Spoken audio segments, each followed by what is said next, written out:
You must be new here because I have said this repeatedly.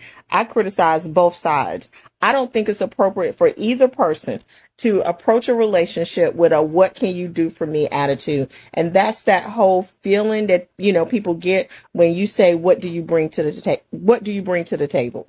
So I think that for me personally, let me just speak for me personally. If I meet someone, it's a matter of getting to know them to figure out if we are compatible. And that compatibility happens on a lot of different layers. And so finances are just one of those layers. Like, I'm high strung and anxious. So I need a partner that is like calm so that we're not both like hanging off the goddamn ceiling. So for me, like, I know what I'm looking for in a partner. But when I'm getting to know a guy, I never approach the situation with all of these, I don't know, flags, red flags, I guess we call them, looking for these red flags. I don't do that. I talk to him, I get to know him, and then I just pretty much go from there, which is what I think the dating world is missing. Everybody is going into it with what can you do for me, or what is in it for me kind of mentality. And it's difficult to get over that to a point where you're saying, what can we do together?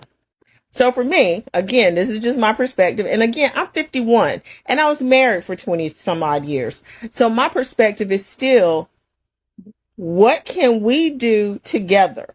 Are we compatible together? Even though you might have one or two things that I'm not particularly fond of, like, I might still be able to have a great relationship with somebody, even if they don't check all of these random ass things that society says a man needs. And I've said it plenty of times. Money is just one of the things that I'm looking for in a potential partner. I don't want somebody that's going to be a drag, but they don't have to be making the same kind of money I'm making either.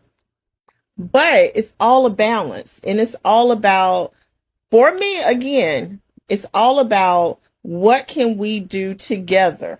Can we have a life together that is better than what I have being single?